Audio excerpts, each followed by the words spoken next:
Thanks for listening to the Film Florida podcast. If you have a minute, please remember to subscribe, rate, and review the podcast. Thanks, and we appreciate your support.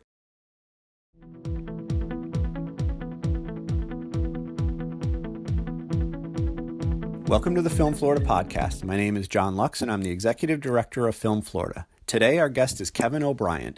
Kevin is the founder of JourneyBox Media, but just calling him that is limiting, so we'll get into that. Thanks for joining us on the podcast today, Kevin. John, thanks for having me. So before we talk about JourneyBox and what you're currently up to, let's start with a bit of your backstory. How did you get started in the industry? I definitely feel like I took a back door to the industry. I started my filmmaking career in the church. Earlier than that, I grew up loving movies and loving film.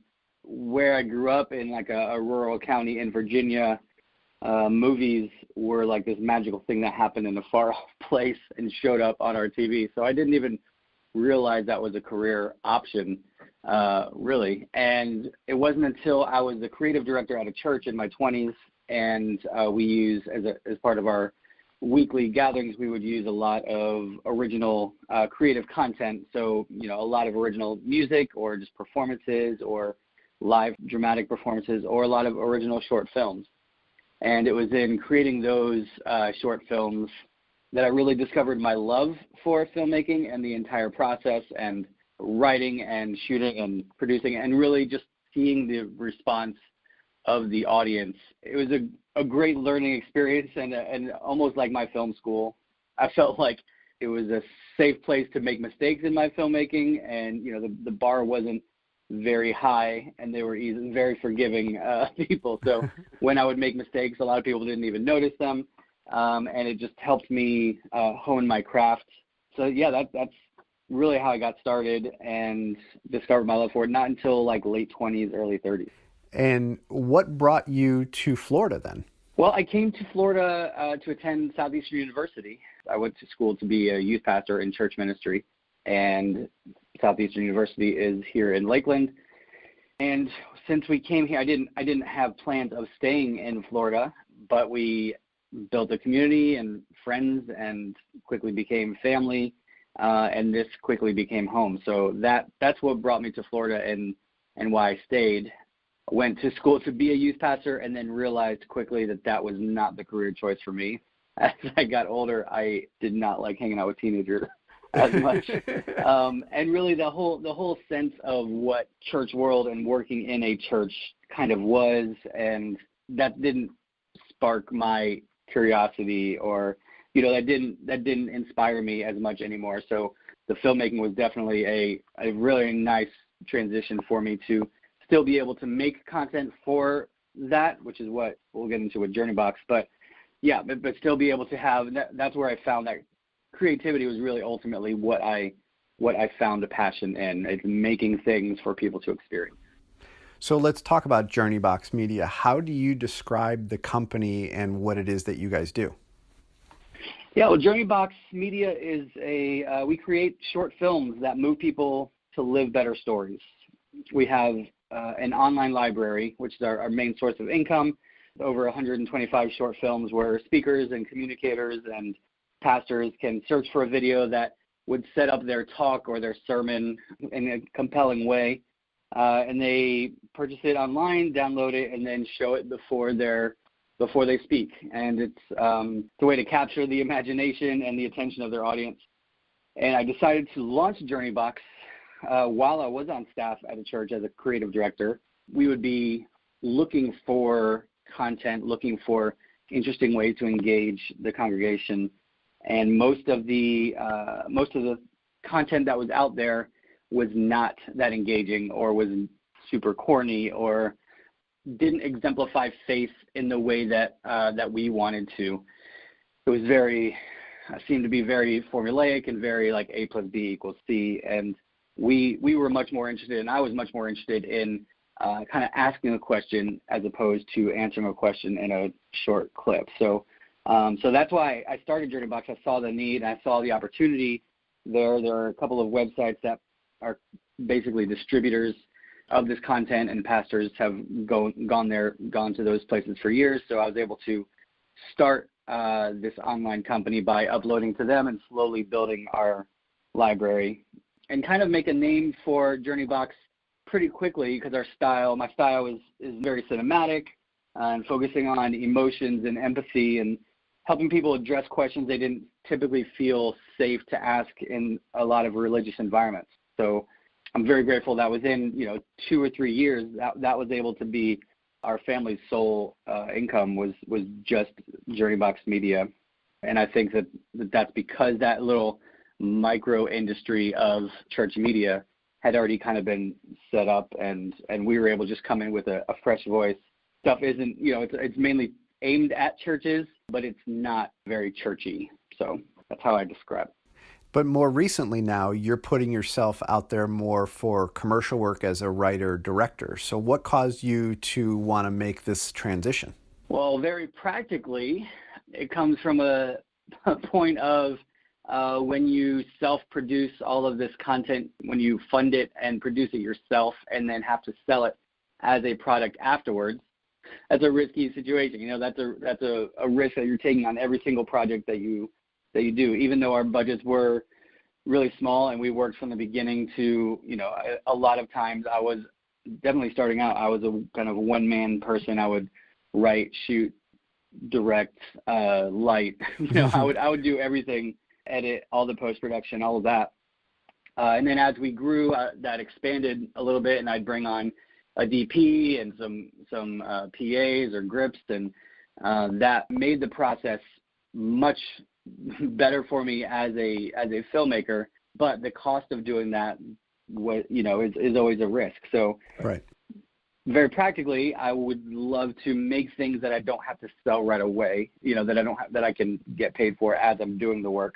But ultimately, I feel like it's the next step of my development in filmmaking. For almost 10 years of doing this, I've been doing all of the steps, and what I really learned through that process was that my passion and my skills are much more in the writing and directing of it. While I can and have done all of those things, those don't bring me the fulfillment, and I would much rather someone who's more talented at those things do those. So I think I'm narrowing in on a little bit more of who I am as a filmmaker. It's challenging. What I find challenging about this new direction of a process is that in many ways I am kind of starting from scratch. I have a reel. I have what I feel like is a pretty strong reel, and last year I worked on putting that together and figuring out how to market myself and creating a website for Kevin O'Brien as a writer and director. But I'm kind of starting from scratch as far as networking and knowing who other players are in Florida, in Central Florida, with JourneyBox Media, doing a lot of the things myself, and then it being an online resource, online library. I was pretty self-centered. I didn't have to go out and network and meet other people. And now that's what I've been focusing on a little bit lately is doing the networking, finding out who the producers are in the areas and which of them would be a good fit for my style and my voice. And I'm still at the very beginning of those phases, but I'm really excited about where it can go. Well, and as we continue to talk about your evolution, I want to get into a great new project for you, which is your new film, At the End of the Day. Tell us about the film. It's a dramatic comedy that kind of lives in the tension between the evangelical church and the LGBTQ community. It follows Dave. He's a conservative Christian professor who finds himself planted in a gay support group to undermine their opening of an LGBTQ youth shelter in their small town. So it's kind of living between genres and between a couple of groups of people that you wouldn't typically find together. It deals with things like family dynamics and how we discuss truth and what we are raised with and how we find our own truth. And deals with things like what kind of real world applications are the things that we believe about the world has and how that affects others, especially when we're in positions to be an authority on a specific topic, whether we are actually that authority or not. So we're excited that it's finally out into the world. It's currently available on digital platforms, on iTunes, on Amazon, on Google Play. It's been a 5-year project that started in 2014, and I've pretty much been responsible for every step of the way. I wrote the screenplay. I was looking for funding. I ran the crowdfunding campaigns. My wife and I together actually produced it while we were on set. I don't know how she did that and kept our family going. We have 3, at the time, would have been 3 8-year-olds. Somehow they always had clean clothes and food on the table. But yeah, and then also post-production, I edited it, and then last year we were taking the film on festivals, which was fantastic. It's the thing that I always wanted to do, is this feature film. This is our first feature film. I think it's one of those dream goals that you don't know that you will ever achieve. And I'm really thrilled that it's out in the world. People can now see it and enjoy it and respond to it. And if I'm not mistaken, the film was shot entirely in Florida, in Lakeland to be more specific, and has a Florida cast. Why were those things important to you? Well, practically, I needed to shoot it where I lived because of resources. I had connections here in Lakeland, and I don't think I would have gotten the locations or the help or the volunteers or the entire crew to come behind us if I was going to a new place to shoot it. So very practically, it would not have been possible to do it on the budget that we did it at in another location. But as far as story reasons, is that I wrote it specifically for Lakeland. The city of Lakeland is in this conflict of itself of between trying to move forward and be more progressive and leave some of the old ways behind, but there's still a strong sense of power. A lot of times that's connected to religion and faith, and that the city itself was just kind of the perfect setting for this smaller story within this conservative Christian school and support group. As far as the cast, it's amazing that we were able to find such a fantastic cast, almost all of them local. Stephen Shane Martin, our lead, was from Atlanta. One other actor came from Atlanta, and then one came from New York, but everyone else was from either Tampa or Orlando. They were fantastic. I hear every screen that we have, we hear compliments on the acting and how believable it was and how just real and authentic it was. And again, that was partially a budgetary, practical solution, and it could not have turned out any better. It was very important to us to have everything local. And how has the response been locally? I mean, in terms of, you had mentioned Lakeland, how has been the response out of the local community?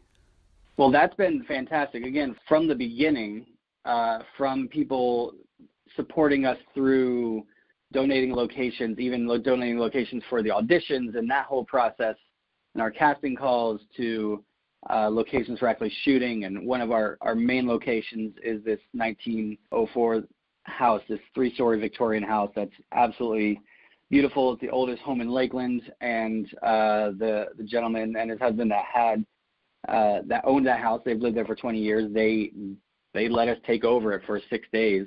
Almost all the locations, I actually don't even, I'm trying to think, I feel like there might have been one location we had to pay something small for, but almost everything we were able to get for free. So the entire community, I feel like, came behind this film and supported it. But then when we finally got to, in May, we had a sneak peek screening before we premiered in Los Angeles at the Dancewood Film Festival. But we had a sneak peek here in Lakeland, and we had 700 people show up from Lakeland. Wow.